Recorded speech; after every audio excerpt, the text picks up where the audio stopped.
જો તું બેઠી હોય હાજર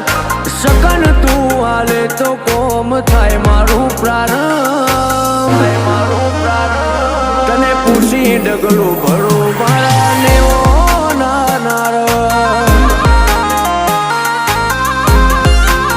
હે તને પૂછી ડગલું ભરું ગોળની પરમો મારો